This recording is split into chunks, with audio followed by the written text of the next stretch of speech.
वहां पर पदार्पण हुआ भगवान श्री कृष्ण के रथ का। और जब भगवान श्याम सुंदर वहां पहुंचे तब नगरी को सजाया गया था।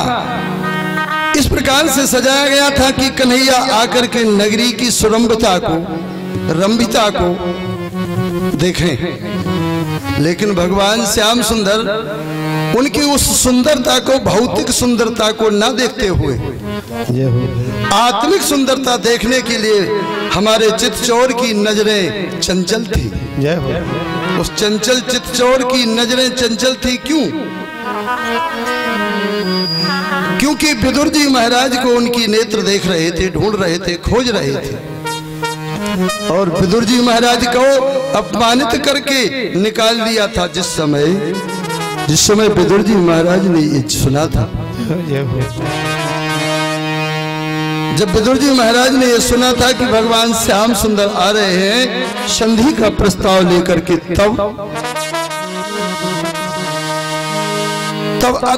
भगवान श्याम सुंदर के आगमन को सुन करके और स्नान करने के लिए गए थे, तो जथा तथा स्नान करके और दौड़ करके आए तो विदुरानी ने पूछ लिया, महाराज आज आप बहुत जल्दी स्नान करके आ गए और बड़ी प्रसन्नता है, आतुरता भी है। कहा हाँ,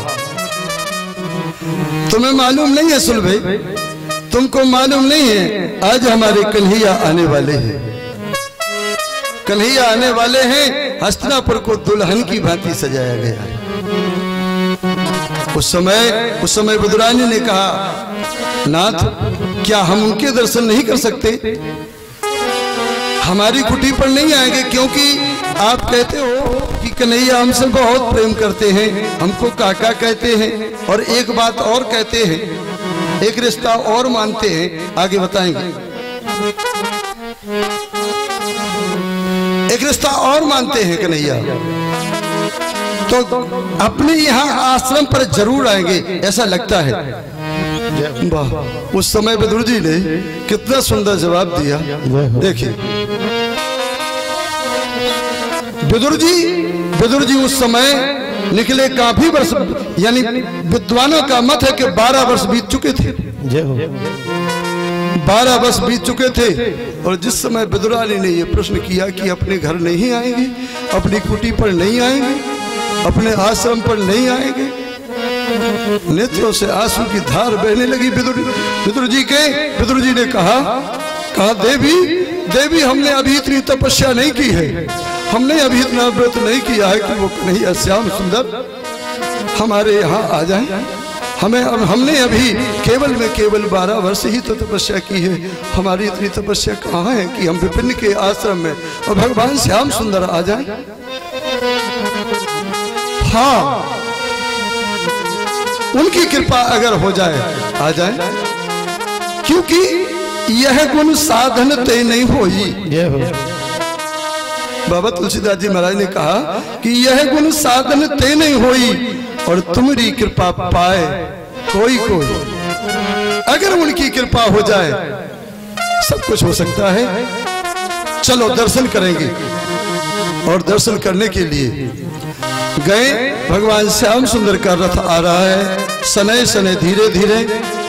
भगवान के नेत्र अपने भक्त को ढूंढ रहे हैं, अपने भक्त को खोज रहे हैं, जैसे भक्त अपने भगवान को खोजता है, उसी प्रकार से भगवान तन्मयता से अपने भक्त को खोज रहे थे।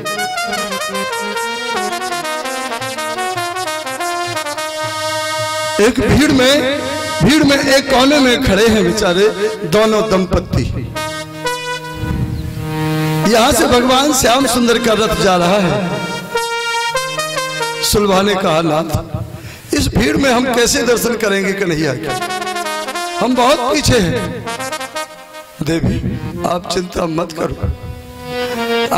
मत करो, हम कन्हैया के पास नहीं पहुंच पाएंगे, ये हमारा दुर्भाग्य है। लेकिन मेरे श्याम सुंदर की दृष्टि मुझ पर जरूर पड़ेगी, अवश्य पड़ेगी। एक बार उनकी कृपा दृष्टि अवश्य पड़ेगी मुझ पर। उस समय जैसे ही भगवान श्याम सुंदर का रथ आगे को बढ़ा और विदुर जी एक कोने में खड़े थे और भगवान श्याम सुंदर की वो चंचल नेत्र कन्हैया के वो चंचल नेत्र अपने भक्त के ऊपर पड़े और उछल गए विदुर जी। सुलभे, मैंने कहा था कि एक बार मेरा श्याम, मेरा कन्हैया, मेरा बांसुरी वाला मुझे अवश्य देख लेगा। हम इस भीड़ में वहां तक नहीं पहुंच सकते हैं, लेकिन उनकी कृपा दृष्टि हमारे ऊपर पहुंच गई।